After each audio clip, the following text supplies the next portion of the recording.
Meron tayong dalawang types ng random variables. Yung first type ay yung discrete random variable at yung second type is continuous random variable. Now, sa discrete random variable, by definition, yan yung mga variables which have finite or countable possible outcomes. So, ang example ng mga discrete random variables natin, tulad nung nabanggit ko dun sa previous lesson natin, will be variables of possible outcomes on flipping a coin 3 times. So, when you flip a coin 3 times, ang mga possible outcomes niya, kung magpo-focus ka sa pagkuha ng heads, will be 0, 1, 2, and 3. So, itong 0, 1, 2, and 3 are your random variables based dun sa experimentation nyo ng flipping a coin 3 times. So, kung ang experiment nyo naman ay flipping coins 2 times, ang inyong random variables will be, or discrete random variable will be 0, 1, and 2. So, mapapansin nyo, ang mga discrete random variable will give you countable or finite set of numbers.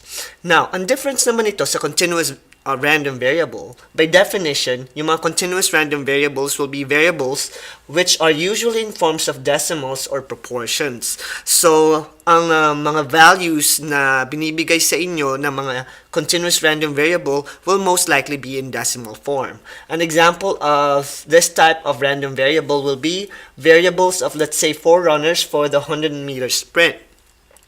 Now, sa pag-time nyo ng exact value ng bilis ng pagtakbo ng isang runner, hindi naman natin pwedeng gamitin na 7 seconds lang siya or 3 seconds siya or 4 seconds. Kasi kung mangyayari yun, maraming magkakaroon ng tie, especially if you're doing Olympics wherein yung mga seconds or nanoseconds will be really important. So, dito, ito yung mga set ng mga continuous random variable na pwede nating gamitin kung ang experiment or yung data set nyo involves 100-meter sprint. So, we can have 7.12 seconds, 9.003 seconds, 12.25 seconds, and so on. So, mapapansin nyo yung mga continuous random variables natin na x dito sa continuous random variable will have decimals o hindi ka magkakaroon ng mga exact values compared dun sa discrete random variable.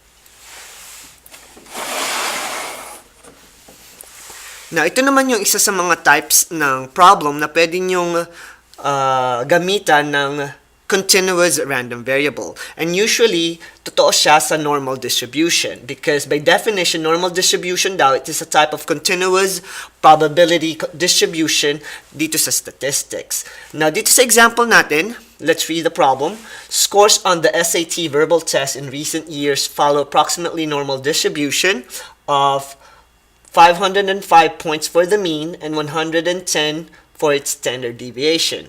Now, the question is, how high must a student score to place on the top 10% of students taking the test? So, kung hindi kayo aware kung ano yung SAT, yan yung parang entrance test na tinetake ng mga estudyanteng seniors para makapasok sa university na gusto nilang pasukan.